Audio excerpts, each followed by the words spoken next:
아멘. 아멘. 할렐루야. 자, 오늘은 요한 1서 5장 5절 한 절의 말씀을 보았는데, 세상을 이기는 자입니다. 우리 한번 따라해 봅시다. 세상을 이기는 자. 세상을 이기는 자. 아멘. 누가 세상을 이기는가? 오늘 요한 1서 5장 5절에 보면 하나님의 아들이심을 믿는 자. 나는 하나님의 아들이자. 하나님의 우리는 자녀다. 이거를 믿는 자는 세상을 이긴다는 것입니다. 그러니까 하나님의 아들임이 우리는 분명합니다. 예수 그리스도의 보혈의 피로 사셨고, 근데 그것을 얼마만큼 믿느냐. 믿는 만큼 권세가 나타나게 될 것입니다. 저와 여러분, 하나님의 자녀임을 믿으시길 바랍니다. 세상에 나가서 누구를 만나든지, 그래서 말이나 생각이나 행동이나 계획이나 이 모든 것들이 어떻게 해야 되냐. 나는 하나님의 자녀다. 나는 하나님의 자녀이기 때문에 이 말을 하지 말아야지. 나는 하나님의 자녀이기 때문에 이 말을 해야지. 나는 하나님의 자녀이기 때문에 여기를 가야지. 나는 하나님의 자녀이기 때문에 여기 가지 말아야지. 나는 하나님의 자녀이기 때문에 이 사람을 만나야지. 나는 하나님의 자녀이기 때문에 이 일을 해야지 하는 것들에 대해서 하나님의 자녀라는 그 분명성을 갖고 모든 일들을 해시기를 주님의 이름으로 축원합니다. 아멘. 자, 그러면서 그런 사람은 세상을 이긴다 그랬어요. 성경 요한계시록에 보면은 여기 앞에 애자라고 써 있죠. 애자는 에베소 교회입니다. 그래서 에서버두 사빌라 해가지고 그 요한계시록의 7교회를 이 첫 글자를 따서 이렇게 제가 이제 외우거든요. 저는 이렇게 이제 에서버두 사빌라 이렇게 외우면은 그 첫 글자만 쓰면은 이제 그 뒤에 것을 알기 때문에, 그래서 에는 에베소, 서는 서머나, 두는 두아디라 교회, 그리고 사는 사대 교회, 빌은 빌라델비아 교회, 라는 라오디게아 교회, 이렇게 이제 우리가 외우면 되겠어요. 신학교 때 이제 그렇게 배운 거죠. 지금은 못 외웁니다. 지금은 못 외워요. 그래서 자, 여기 보면은 이 각 교회마다 이기는 자에 대해서 이야기하고 있어요. 그러면 이 교회가 책망받는 교회도 있고 칭찬받는 교회도 있거든요. 그럼에도 불구하고 이기는 자에 대해서 말할 수 있다라는 말씀을 기록해 놓은 것을 보면 교회는 충분히 모든 것들을 이길 수 있다라는 겁니다. 그러니까 지는 교회가 되면 안 돼요. 교회가 좀 약한 것 같고 단점이 있고 분쟁이 있고 또 그리고 시험에 휩쓸릴 수 있지만 그럼에도 불구하고 이겨낼 수 있다라는 것입니다. 아멘. 자, 그래서 에베소에 보니 에베소 교회에 대해서 계시록 2장 7절을 봅시다. 시작. 귀 있는 자는 성령이 교회들에게 하시는 말씀을 들을지어다. 이기는 자에게는 어떻게 해요? 내가 하나님의 낙원에 있는 생명나무에 과실을 주어 먹게 하리라. 아멘. 이기는 자는 생명나무가 보장돼.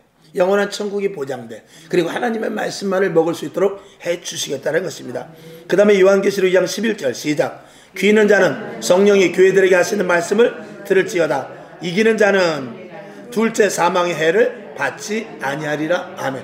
둘째 사망은 지옥 가지 않는다 그 말입니다. 이기는 자. 여러분, 이기는 자가 된 줄로 믿으시길 바랍니다. 그 다음에 요한계시록 2장 17절 시작. 귀 있는 자는 성령이 교회들에게 하시는 말씀을 들을지어다. 이기는 그에게는 내가 감추었던 만나를 주고 또 흰 돌을 줄 것인데 그 돌 위에 새 이름을 기록할 것이 있나니 받는 자밖에는 그 이름을 알 자가 없느니라. 이 버가모 교회는 뭐라 그러냐면 그 이기는 자에게 감추었던 만나를 주신다. 하나님이 주시는 비밀함. 이거는 하늘에서만 내리는 것입니다. 하늘의 비밀한 것, 하늘의 것으로 살아갈 수 있는 자를 만들어 주시는 것이고, 그 다음에 흰 돌인데 이 흰 돌은 이 주석에서 보면 무엇인지 잘 모르겠다. 주석에 그렇게 뚜렷하게 나타나지 않습니다. 그러나 이 흰 돌은 깨끗한 돌 위에다가 우리의 이름을 새기는 것이다 라고 이렇게 우리가 보편적으로 생각할 수 있습니다. 흰 돌을 준다는 것은 거기다가 우리의 이름을 기록해 주겠다는 것이죠. 아멘. 자, 그 다음에 두아디라 교회 계시록 2장 26절 시작. 이기는 자와 끝까지 인내하는 내 일을 지키는 그에게 만국을 다스리는 권세를 주리니. 아멘. 여러분, 이기는 자와 끝까지 내 일, 하나님의 일을, 하나님의 말씀을 끝까지 지키는 그에게는 만국을 다스리는 권세를 어떻게 해요? 주겠다. 오늘 저와 여러분이 다 받은 줄로 믿습니다. 이것은 이미 예수님께서 십자가를 못 박혀 돌아가시면서 이기는 권세를 우리에게 주셨거든요.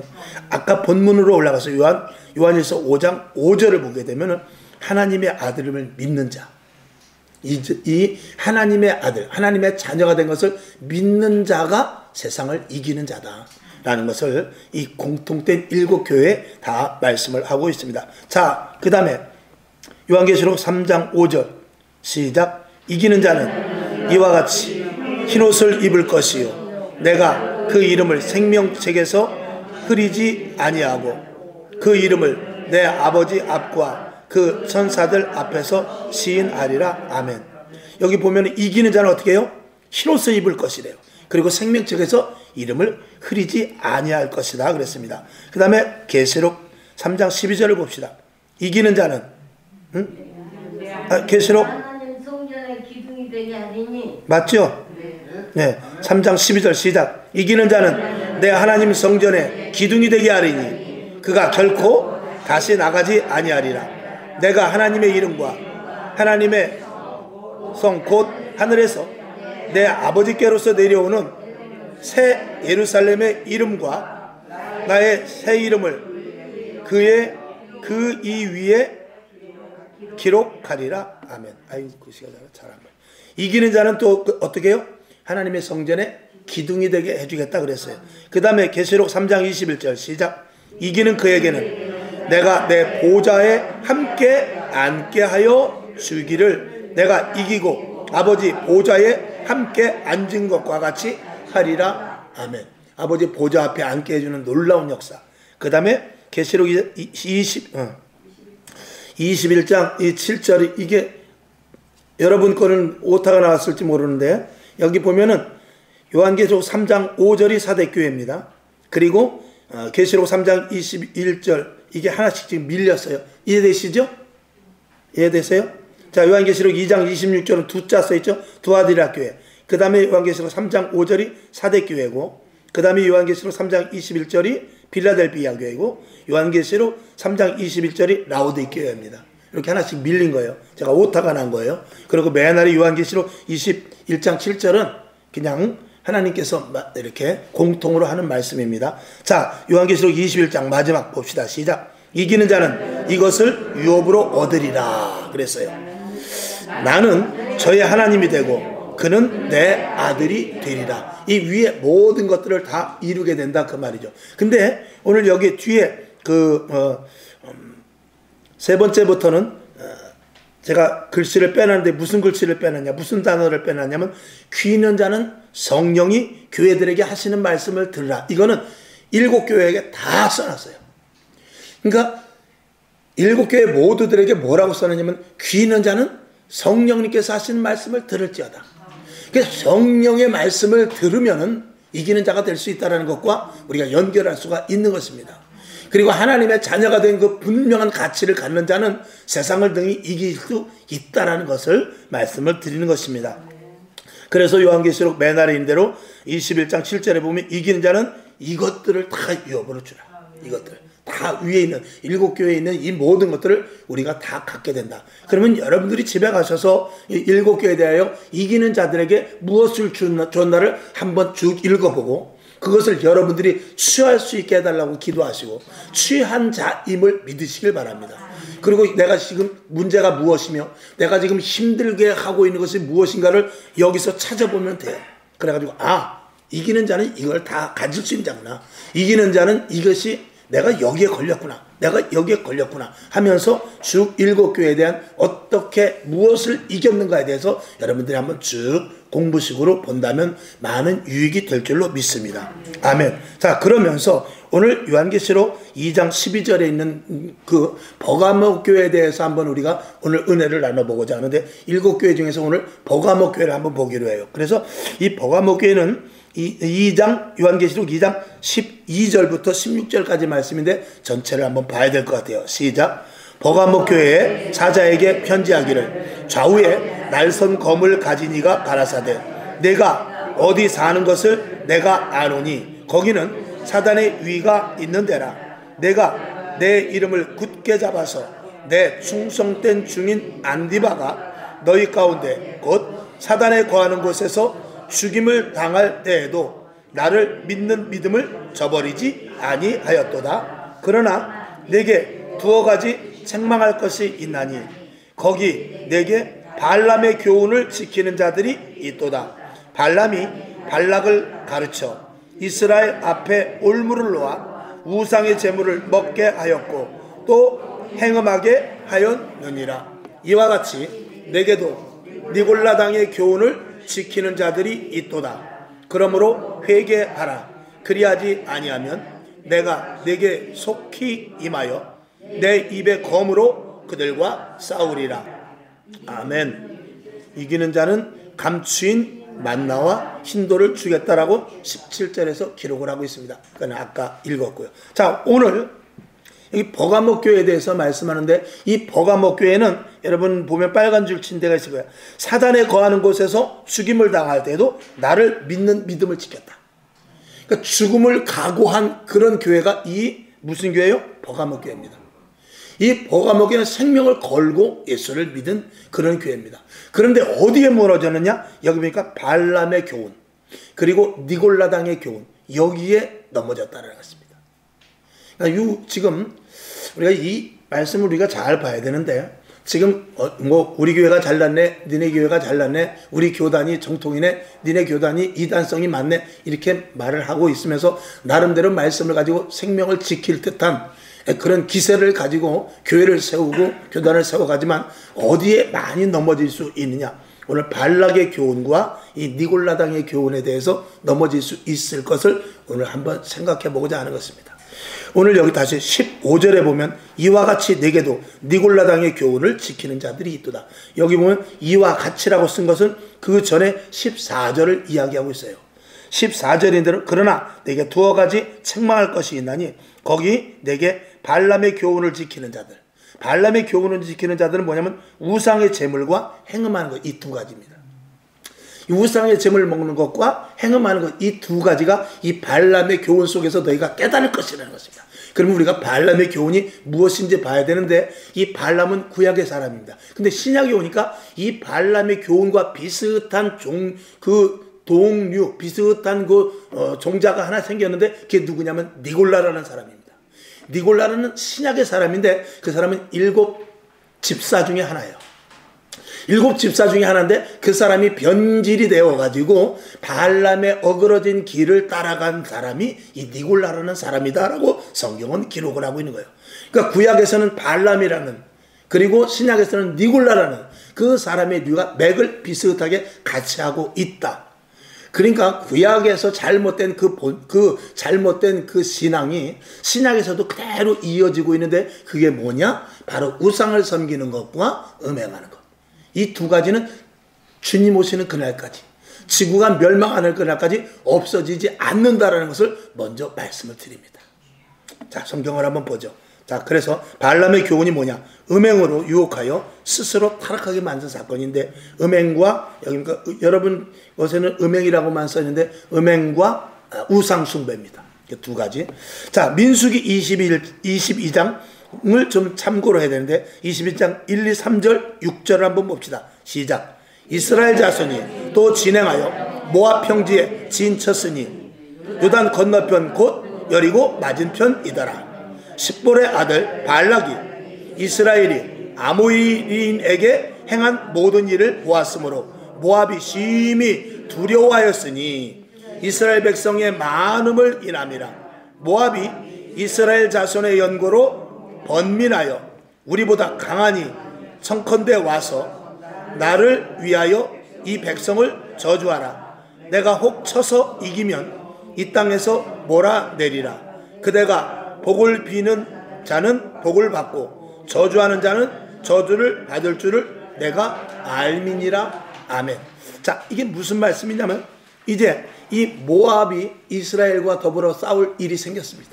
왜? 이스라엘이 파죽지세로 가나안 땅을 향하여 가는데 이미 아말렉을 쳐서 이깁니다. 그리고 아모리인과 싸워서 이깁니다. 이것을 모압 족속이 보니까 이 굉장한 세력이거든요. 그러니까 이들이 겁이 나게 됩니다. 야, 이거 어떻게 해야 도대체 저 이스라엘을 막을 수가 있을 것인가 라고 생각하는 중에, 여기 보니까 성경에 보니까 십볼의 아들 발락이 이스라엘이 아모리인을 행한 모든 일을 보았으며 모압이 심히 두려워하였으니 이스라엘 백성이 많음을 인함이라. 모압이 이스라엘 자손의 연고로 번민하여 우리보다 강하니 청컨대 와서 나를. 여기 4절과 5절이 빠지는데, 이 4절과 5절에 보면 뭐가 나오면, 어디가 나오냐면 브돌이라는 곳이 나오는데, 브돌에 있는 발람이라는 선지자가 있습니다. 오늘 여기 모압의 왕은 발락입니다. 근데 저 브돌이라는 곳에, 거기서 여기 이제 써 있습니다만 한 640km 정도 떨어진데, 여기서 부산보다도 먼 거리입니다. 근데 그 발람이라는 그 사람이 예언자, 선지자, 점술가 그런 사람인데 하나님의 사람은 아닙니다. 그런데 그 사람이 아주 용한, 지금으로 말하면 용한 점쟁이, 용한 신통력을 가진 사람이에요. 그 소문이 그 주위에 다 퍼진 거죠. 그러니까 이 모압왕 발락이 발람이라는 사람을 찾아가 가지고 신하를 보내서 찾아가서 와서 저 우리를 축복해주고 저 이스라엘을 저주를 해줘라. 그러면은 우리에게 축복이 되고 저주가 저들에게 걸려서 이스라엘이 망하게 되지 않겠는가라는 이런 엉뚱한 생각을 하게 됩니다. 아마도 이 발람이라는 선지자를 통해서 나름대로 자칭 그 선지자라는 그 사람을 통해서 많은 이런 효험을 보지 않았나라고 우리가 생각해 볼 수 있습니다. 이 발람이 저주를 하면 저주를 받는다 그 말이죠. 마치 귀신, 그 무당이 푸닥거리를 해서 저주를 주면은 그가 재수없이 열병을 걸려 죽는다든지 아니면 연병에 걸려 죽는다든지, 또 그리고 저주가 있는 그들에게 가서 푸닥거리를 해서 이 저주를 풀어준다든지 하는 나름대로 그 어떤 것인데 굉장히 큰 뭐라고 그래야 되나요? 큰 박수라고 그래야 되나요? 여기 성경에는 사실 선지자라고 나와 있지는 않습니다. 그러나 이제 뒤에 보면은 선지자 이름이 한둘 나오긴 하는데 선지자라는 말은 여기는 민수기에는 써 있지는 않습니다. 그런데 어쨌거나 그가 그 당시에 굉장히 유명한 그 점술가라고 해야 되겠죠. 그 점술가 같이 그렇게 굉장히 큰 유명한 사람입니다. 그러니까 이 발람 왕이 발락에 가서 부탁을 합니다. 와서 내가 달라는 거 얼마든지 줄 테니까 와서 제발 좀 저 이스라엘을 저주해줘라. 그러면 우리가 이길 것 같다라고 이제 이렇게 하는 내용이 나오는 것입니다. 그래서 1차 시도를 보게 되니까, 자, 민수기 22장 11절부터 13절을 봅시다. 시작. 보라, 애굽에서 나온 민족이 있어 지면에 덮였으니 이제 와서 나를 위하여 그들을 저주하라. 내가 혹 그들을 쳐서 몰아낼 수 있으리라 하나이다. 하나님이 발람에게 이르시되 너는 그들과 함께 가지도 말고 그 백성을 저주하지도 말라. 그들은 복을 받은 자니라. 발람이 아침에 일어나서 발락의 귀족들에게 이르되 너희는 너희 땅으로 돌아가라.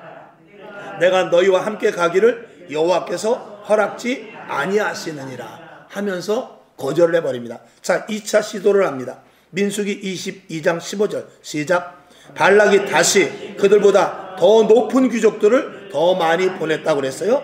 18절을 봅시다. 시작. 발람이 발락의 신하들에게 대답하여 가로되 발락이 그 집에 은 금을 가득히 채워서 내게 줄지라도 내가 능히 여호와 내 하나님의 말씀을 어기어 덜하거나 더하지 못하겠노라 하면서 그만이라 금덩어리 은덩어리를 얼마든지 준다 할지라도 나는 가서 이스라엘을 위하여 저주를 할 수는 없다라고 이렇게 말을 하게 되는 것이죠. 그런데 이 발람 선지자가 욕심은 납니다. 야, 이거 큰 건인데 이거 한 건만 하면 엄청나게 돈을 벌 수 있을 터인데, 근데 쉽게 말하면 자기의 복술이 하나님의 영에 의해서 풀리질 않는 것이죠. 강력한 하나님의 영이 그 복술 그 잡은 그 발람을 강하게 지배하고 있어 그의 입술을 통해서 이스라엘아 저주를 받을지어다 이 말이 전혀 나오질 않은 것입니다. 그런데 그럼에도 불구하고 어떻게 해서 결국은 이 발람이 발락 앞에까지 가게 됩니다. 욕심이 난 것이죠. 자, 그래서 3차 시도 민수기 22장 33절을 봅시다. 시작. 발람이 발락에게 이르되 내가 오기는 하였으나 무엇을 임의로 말할 수 있으리까? 하나님이 내 입에 주시는 말씀 그것을 말할 뿐이다. 내가 당신이 불러서 오기는 왔는데 내 입을 통해서 내가 함부로 말할 수 있는 그런 지금 이런 위치가 아니다. 라고 말하면서, 그런 거 보면 어떻게 보면 이 발람이라는 사람이 한편으로 볼 때는 자기 임의대로, 예를 들어서 자기 임의대로 이스라엘아 복을 받을, 저주를 받을지어다, 그렇게 말할 수도 있지 않겠습니까? 그런데 그렇게 말할 수 있지 못할 만큼 이 사람은 그 영적인 부분, 그 어떤 귀신과의 존재 속에서 영적인 부분에 대해서는 아주 예민한 사람임이 분명합니다. 그러니까 영적으로 예민한 사람은 하나님의 성령의 충만함을 쉽게 받을 수도 있지만 악령에 쉽게 넘어갈 수도 있다는 것을 우리가 한 번은 생각해 볼 수 있어야 돼요. 그 어떻게 보면 좀 무딘 사람이 성령 충만함을 받지는 못하지만 악한 것에 제대로 끌려가지 못하는 그런 부분들도 없잖아 있습니다. 우리가 참 이건 조심스러운 말인데 신학적으로 걸리게 되면 걸리는 말씀일 수도 있습니다. 우리가 세상에 보면 이런 사람이 있어요. 세상에 보면 굉장히 똑똑한 사람이 있습니다. 그래서 사리분별이 똑똑해요. 어떤 것이 옳은지 어떤 것이 그른지 아주 분명합니다. 그래서 똑똑하고 우리가 볼 때 야, 저 사람이 정말 예수만 믿으면 참 좋겠는데, 근데 예수는 안 믿습니다. 예수는 안 믿어요. 예수는 안 믿는데 세상 사람들이 속지도 않습니다. 그리고 남들을 잘 다룹니다. 그리고 어디 가든지 뚜렷하게 분별할 수 있는 그런 사람이 있어요. 그런 사람들은 자기의 그 의와 자기의 자아가 굉장히 센 사람입니다. 그런 사람은 하나님의 그 어떤 영에 의하여 사로잡히질 않아요. 그리고 세상의 유혹, 돈의 유혹, 명예의 이런 것들도 아주 가차없이 차단하고 청렴 결박하게, 그리고 자기의 노력과 자기의 의지로 사는 그런 사람들이 있습니다. 참고로 말씀을 드립니다. 그런 사람은 예수 믿기가 힘듭니다. 근데 한번 깨지고 부서지기만 하면 그런 사람은 사도 바울과 같이 크게 쓰죠. 그런데 참고로 말씀을 드립니다. 자, 어쨌거나 그 다음에 네 번째, 발락 왕이 어떻게 합니까? 제물을 드려서 제사를 드리고 저주해 주기를 원합니다. 자, 민수기 23장 8절을 봅니다. 시작. 하나님이 저주치 않으신 자를 내 어찌 저주하며 여호와께서 꾸짖지 않으신 자를 내 어찌 꾸짖을꼬 하면서 역시 저주를 하지 못합니다. 오히려 축복의 말만 선포할 뿐인데 민수기 23장 20절을 봅니다. 시작. 내가 축복의 명을 받았으니 그가 하신 축복을 내가 돌이킬 수 없도다 라고 이 발람이 발락 왕 앞에까지 왔지만 함부로 저주하지 못하는 것에 대해서 이렇게 토로를 합니다. 아마 이 발람도 답답했을 거예요. 왜 내 입에서 이스라엘을 저주하는 말을 하기만 하면 저 금은 보화 그리고 엄청난 한 건을 크게 하는데 이 입에서 나오질 않는 것이죠. 강권에서 하나님께서 그의 심중, 그의 입술을 꽉 붙잡아 두시는 것입니다. 참 대단하죠. 이 발람이라는 사람이 어떻게 보면 그런 영적인 부분에 대해서는 이 대단한 사람입니다. 저와 여러분은요, 목 앞에, 칼 앞에, 칼의 목 앞에, 그리고 재물 앞에, 권력 앞에 우리는 얼마든지 하나님을 부인할 수 있을 정도로 우리는요, 영성이 약한 자들입니다. 근데 이 발람은 그렇지 않았어요. 비록 하나님을 시인하는 사람은 아니었습니다만 그럼에도 불구하고 하나님의 영에 강력하게 사로잡히는 그런 영성을 가진 사람입니다. 이건 호불호가 있죠. 저주가 실패로 돌아가자 발람은 음행의 유혹으로 이스라엘을 무너뜨릴 수 있을 것을 모압에게 알려주고 합니다. 나는 할 수 없어. 나는 할 수 없지만 한 가지 방법이 있다면 가서 당신이 이스라엘 백성, 사람이니까 저 이스라엘 백성들, 하나님의 복은 저들에게 내려졌습니다. 내려진 복은 거둘 수 없습니다. 그러나 저들이 하나님을 배신할 수 있을지 모르니 그 방법을 한번 해보시오 라고 이렇게 언지를 주고 갑니다. 근데 이것이 민수기 22장에서는 나오질 않아요. 근데 저 민수기 31장 16절에 가보니까 이렇게 말하는 장면이 있습니다. 자, 한번 읽어봅시다. 시작. 보라, 이들이 발람의 꾀를 쫓아 이스라엘 자손으로 부올의 사건에 여호와 앞에 범죄케 하여 여호와의 회중에 연병이 일어나게 하였느니라. 아멘. 이 후에 모세가 뭐라고 말하냐면 이 발람의 사건이 있었는데 발람이 그렇게 저주를 하려고 해도 되지 않았는데 결국은 그들이 우상을 숭배하고 음행에 빠짐으로 말미암아서 그들이 연병에 걸려서 죽게 되었다라는 그 사건을 이야기해 줍니다. 그러면 여기서 우리가 어떤 일이 일어나냐? 그 당시 이스라엘이 이제 이 모압과 싸움이 일어나는 그 상태에서 모압이 어떻게 하느냐? 우상 제사를 드리는데 이스라엘 백성들을 한 사람 한 사람 와서 구경하게 하고, 그리고 미인계를 써서 이스라엘 백성들을 음행하게 하는 그런 일들이 일어났다는 것을 우리가 알게 됩니다. 그 사건이, 여러분이 성경을 한번 찾아보십시오. 고스비 사건이라는 사건도 있는데, 이 미인계를 써서 결국은 이스라엘 백성들이 하나님을 섬길 때는 딱딱하고, 하나님을 섬길 때는 보이지도 않고, 하나님을 섬길 때는 맨날 연기만 나고, 하나님을 섬길 때는 그 의식이 정말 딱딱하고 고루하며 그리고 재미도 없었는데, 이방신들의 제사를 와서 보니까 얼마나 화려한지 모릅니다. 그리고 그 미인들의 율동과, 그리고 먹을 것이 푸짐하고, 또 술을 먹을 수 있고, 그리고 자기들이 제사가 끝난 후에 엄청난 파티가 일어나는데 그 파티에 완전히 빠져버리게 됩니다. 그러면서 이 혼돈이 오기 시작합니다. 야, 하나님을 믿는 것은 그죠? 정말 무료하고 딱딱하고 재미도 없고 그리고 엄하고 그랬는데, 이거 이방신을 섬기보니까 이거 장난 아닌데 엄청난 쾌락과 육정을 느끼는 그런 일들을 경험시키게 되는 것이죠. 거기에 다 빠져버리게 되는 것입니다. 자, 그 다음에 우리는 여기서 교훈을 통해서 무엇을 할 수 있냐? 오늘 이 버가모 교회 교훈이 무엇이냐면, 그들이 목에 칼이 들어와도 신앙을 버리지 않았던 굳건한 신앙을 가졌는데 무엇에 무너졌느냐? 발람의 교훈과 니골라당의 그 교훈에 무너졌다는 것입니다. 니골라당의 교리에 무너졌다는 것입니다. 근데 그 특징이 뭐냐면은 우상 숭배와 쾌락입니다. 음행.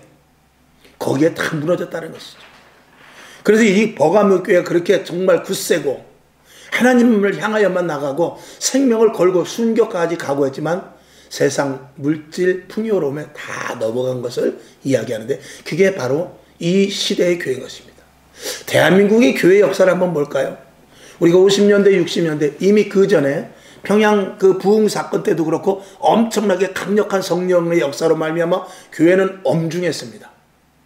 장로님들이 또 그리고 권사님들이 가정마다 매일 일어나서 예배를 드렸고, 새벽 예배 한 번만 빠져도 큰일 나는 줄 알고, 예배 한 번만 빠지면 벼락 떨어지는 줄 알고 정말 철저하게 지키다가 세상 맛을 보고 보니까 한 번 빠져도 하나님이 죽이시지 않고, 새벽기도 한 번 빠지지 않아도 하나님께서 그냥 아무 말씀도 없으시고, 가정 예배를 1년을 안 드렸는데도 가정이 직장도 잘 다니고, 그런 일들을 경험하면서 오늘까지 왔는데 결국은 가정이 무너지기 시작하고, 교회가 문을 닫기 시작하고, 신앙이 형편없어지고, 코로나 한 방에 100만 명, 200만 명이, 그리고 만교회가 문을 닫는 이런 일들을 보았을 때 우리는 깜짝 놀라게 되죠. 그럼에도 불구하고 이전으로 돌아가기는커녕 이 따뜻한 물에서 놀던 이 생각이, 우상 음식을 먹으며 음행에 빠진 것에 대해서, 세상 풍속에 빠진 것에 대해서 거기서 헤어나지를 못하고 지금도 맛집을 찾아다니며 지금도 여행 가기를 좋아하고 지금도 세상 쾌락에 빠져서 적당주의에 힘입어서 신앙생활을 하는 모습에서 벗어나 이전에 가장 성령 충만할 때로 가지 못하는 시대를 살고 있다 이 말입니다. 여러분, 이거는 참 죄송하고도 좀 이런 말은 해서는 안 된 말임에도 불구하고 제가 할 수 없이 한마디 하는데, 대한민국 교회가 다시 살 수 있는 방법이 하나가 있는데, 전쟁 나면 대한민국 교회는 굳세게 일어납니다. 전쟁이 일어나라는 게 아니고, 전쟁이 일어나면 큰일 납니다. 그 안에 회개해라 그 말이에요. 여러분, 6.25 전쟁이 일어나가지고, 예를 들어 6.25 전쟁과 같은 지금 전쟁이 일어나서 핵미사일이 왔다 갔다 하고 대한민국이 다 이 건물들이 정말 폐허가 되고, 그리고 많은 사람들이 죽어나고, 집에 있는 냉장고가 불타고, 아파트가 불타고, 그리고 슈퍼마켓이 불타고, 자동차가 불타고, 모든 것들이 다 마비가 돼서 하나도 없는 알거지 되면은요, 다 예수 잘 믿습니다. 왜? 성경의 역사가 그래요. 이스라엘의 역사가 그래요. 가장 그것을 뚜렷하게 성경에서 기록한 데가 사사기예요. 사사기를 보면 하나님을 불러서 하나님이 복을 받다가 조금 잘 되면은 나요로 돌아가서 하나님께 매를 작신 맞습니다. 그리고 주의하고 들으면 또 사사를 세워요. 삼손을 세우고 뭐 삼가를 세우고 결국은 사무엘까지 세워서 많은 그 기도원을 비롯해서 많은 사사를 중간중간 세워가지고 타락하면 또 일으키고 타락하면 또 일으키고 타락하면 또 일으키는데 하나님 앞으로 향하여 잘 나갔다가 조금 먹을만 하면 뚝 떨어져서 하나님이 외부의 그 어떤 그 전쟁이라든지 기근이라든지 질병이라든지 이런 걸 해가지고 아주 못살게 만들어서 다시 주님을 부르면 사사를 통해서 다시 회개케 해서 일어나게 합니다. 그리고 어느 정도 정점까지 이르면은 또 하나님을 배반하고 우상을 섬기고 음행을 하는 그런 일들, 그리고 이방 신들을 섬기는 일들로 말미암아 또 내려가요. 그러면 또 전쟁이 나고 기근이 나고 질병이 되면 또 하나님 잘못했습니다. 그러면 또 다시 사사를 세워서 또 다시 일으키는 그 반복에 거의 한 10건의 이상의 사건이 사사기에 기록되어 있어요. 이 역사는 변하지 않습니다. 지금 2000년 된 예수님 이후에 기독교 역사가 그랬고 세계 역사가 그래요. 그러면 대한민국은 결국 한번 절단이 난 다음에 일어날 것이냐, 아니면 이제 주님 오실 날 얼마 남지 않는데 정신 차려 깨어서 끝까지 주님 오시는 날까지 대한민국이 유지될 것이냐, 이건 누구 손에 달렸느냐? 그리스도인, 지금 남은 그리스도인들에게 달렸습니다. 자, 200만 명이 떠나갔어요. 최고 대한민국의 교회 성도가 많을 때 1200만 명까지 갔습니다. 그때만 해도 4명이 1명은 교회 다닌다고 그랬어요. 그리고 교회가 8만여 개 교회까지 갔습니다. 8만 5천 개 교회까지. 그런데 교회가 점점 줄어서 6만 개, 5만 개 되더니 코로나가 지나면서 1만 개가 없어져서 지금 4만의 교회가 됐습니다. 성도들이 1200만에서 1100만, 그게 언제부터냐면 2000년을 기점으로 했습니다. 2000년을 기점으로 해가지고 1200만, 1100만, 1000만 이렇게 줄다가 800만까지 줄더니 코로나 이후에 250만 정도가 나가서 지금 지금 한 600만이 채 안 됩니다. 그러면은 다시 회복시키는 방법은 무엇입니까? 무너졌다 다시 세우면 하나님이 세워요. 그러나 그러지 않고 할 수 있는 방법을 가르쳐준 사건이 소돔과 고모라의 사건이에요. 소돔과 고모라의 사건은 무너지고 멸망당하고 불태울 수밖에 없는 그 소돔과 고모라의 그 땅에 하나님께서 뭐라고 말하냐면 내가 의인 50명만 있으면 멸망하지 않겠다, 그 말이죠. 그런데 오늘도 같은 말입니다. 하나님 50명이 안 되겠네요. 그러면 애느리하고 40명만 있으면 안 될까요? 알았어. 30명 갖고 안 될까요? 알았어. 30명만 있어도 내가 소돔과 고모라 성을 불태우지 않게. 아니, 죄송해요. 20명이요. 알았어, 20명. 그래서 결국은 아브라함이 10명이면 어떨까요? 10명만 있어도 내가 소돔과 고모라 성을 불태우지 않겠다. 오늘 이 시대에 하나님께서 최후의 마지막 10명까지 기다리고 계세요. 이제 50명의 시대가 예를 들어서 2000년대라면 40명, 30명, 20명 계속 애늘 해가지고 지금 몇 명일지 우리가 영적으로 가늠을 할 수 없지만 제가 볼 때는 이제 한 20명까지 나름대로 아브라함이 깎듯이 깎지 않았을까, 제 생각이 그래요. 근데 어떻게 해요? 우리가 지금 기도하는 건 뭐냐? 하나님 10명만 있어도 대한민국을 좀 살려주십시오 했을 때 하나님께 그래 10명만 있어도 내가 대한민국을 살려주겠다 하지 않을까 하는 제 생각입니다, 지금. 그러나 최후의 보루인 영적인 10명이 무너지게 되면 그때는 어쩔 수 없습니다. 다행인 것은 그나마 그래도 교회에서 지금 많은 분들이 지금 이제 큰 교회들도 제가 이렇게 서치를 해보니까 많이 나라와 민족을 위해서 많이 기도하더라고요. 그리고 특별 작정 기도한 교회들도 많이 있더라고요. 그런데 그것 가지고 양이 차질 않습니다. 하나님이 보시기에 의인 10명과 같은 영적으로 10명이 찾는지 저는 그건 알 수 없습니다만 일단 제가 쭉 서치해본 결과 너무나 미약합니다. 늘 제가 말씀을 드립니다. 여러분이 귀에 딱지가 맞히죠. 다시 제일 먼저 본질적으로 해야 될 것은 예배의 회복입니다. 대한민국의 가장 중요한 것은 저녁 예배 빨리 회복해야 돼요. 이 저녁 예배 회복하지 않으면 대한민국 교회는 이 불씨를 살릴 수가 없습니다. 왜? 저녁에 나오는 습관을 해야 밤기도가 시작이 되는 거예요. 저녁 예배가 나오지 않는 이상 밤기도는 절대 시작하기 어렵습니다. 저녁 예배가 시작되어야만 수요 예배도 많이 나올 수 있고, 여러분 1000명 모이는 교회에서 수요 예배 극단적으로 50명, 80명밖에 나오지 않아요. 그게 무슨 힘입니까?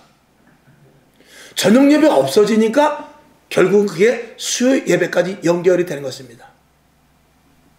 금요철야가 몇몇 모이지 않고 젊은이들이 오질 못해요. 그리고 금요철야를 없애버리는 데가 많습니다. 제가 아는 목사님네 교회도 한 달에 한 번 금요철야 한대요. 첫 주만. 그러면 점점 이제 요번 주일 낮에 하나님 이거 설교 말씀을 그걸 할 거예요. 지금 점점 이 시대 교회들과 저와 여러분과 교회가 지금 우리가 하나님과 가까워지기 위해서 지금 우리가 몸부림을 치느냐, 아니면 땅으로 가까워지는 쪽으로 가고 있느냐, 지금. 네, 여러분이 하는 것, 교회에서 행하는 것, 예배를 드리는 이 모든 것이 하나님과 가까워지기 위한 모습이냐, 아니면 지금 하는 행태가 점점 땅으로 가고 있느냐, 이걸 보라는 것이죠. 자, 조금 얘기를 바꿔서 예배 시간을 줄여. 이제는 앞으로도 뭐 고역 예배도 안 드리고 밤 예배도 안 드리고 큰 교회도 점점 밤 예배를 줄여드리면 그건 하늘 쪽으로 가까워지는 것이 아니라 땅 쪽으로 가까워지는 거예요. 금요철 예배를 그나마 드렸다가 뭐 아주 새벽 2시까지는 하지 못하지만 겨우 1시간 반 드리는 거를 드렸다가, 예를 들어서 아무래도 점점 우리가 숫자도 줄어들고 우리가 좀 해야 될 일도 많고 바쁜 세상 속에서 너무 힘든 것 같은데 우리 첫 주만 금요철에 합니다. 이거는 하늘 쪽으로 가까워지는 것이 아니라 땅 쪽으로 가까워지는 거예요. 기도, 예배, 찬양, 감사, 말씀, 전도, 이 모든 것들이 점점 하늘 쪽으로 올라가느냐, 땅 쪽으로 내려가느냐. 저는 대한민국의 모든 교회, 이 세상의 모든 교회들이 지금도 그럼에도 불구하고 하늘 쪽으로 자꾸 더 향하여 나아가야 되는데 땅 쪽으로 점점 오히려 가고 있다 이 말이죠. 그러면 점점 의인 10명이 미쳐지지 못하는 데까지 갈 수도 있다 이 말입니다. 무엇 때문에? 너무 생활이 좋아서, 구들장이 너무 따뜻해서 그래요. 냉장고에 먹을 게 너무 많아서 그래요. 신용카드 가지고 어디 가든지 가면은 내 마음대로 쓸 수 있기 때문에 그래요. 좋은 옷이 많이 있기 때문에 그렇습니다. 그게 왜 걸림돌이 돼야 되죠? 그것 때문에 예수를 더 잘 믿는 근거가 돼야지. 그렇잖아요?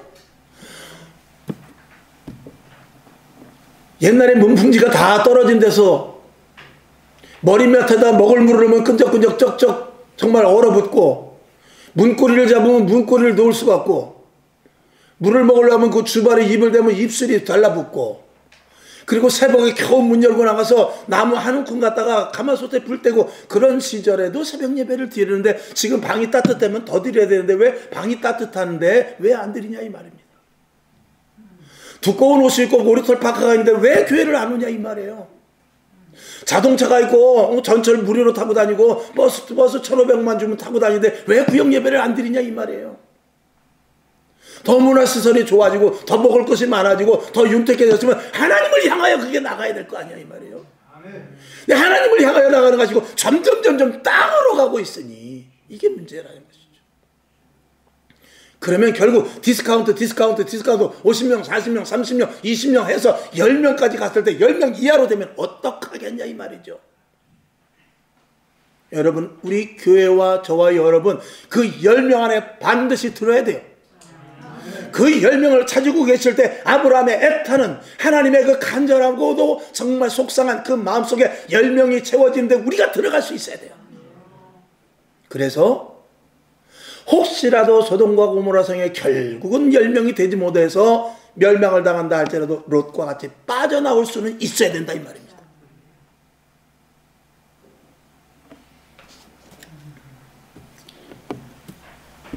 신앙은 타협하는 게 아닙니다.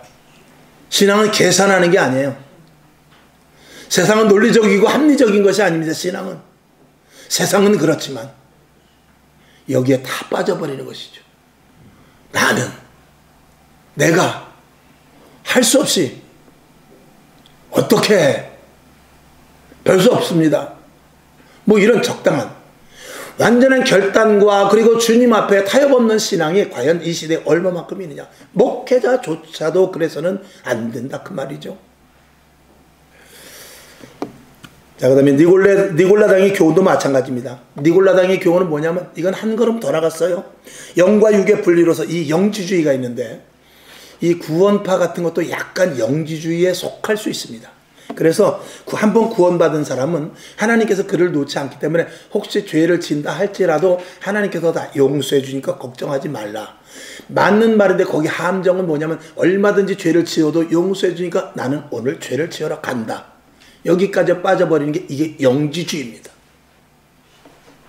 그래서 오늘 교회 안 가도, 오늘 기도하지 않아도, 오늘 죄를 져도, 오늘 간음을 해도, 오늘 우상숭배를 해도 회개하면 되지 뭐. 여기에 함몰되어 여기에 빠져버리는 것이죠. 이런 신앙이 지금 얼마나 많은지 모릅니다. 그러니까 목회자가 재단에서 뭐라면 여러분 술 한잔 먹는다고 괜찮습니다. 성경에 그렇게 되어 있지 않습니다. 라고 공공연하게 말하는 거예요. 11조 안 해도 천국 갈 수 있습니다. 이렇게 공공연하게 말하는 거예요. 왜 안 된다는 것은 젖혀주고 되지도 않는 되는 것을 말하냐 그 말입니다.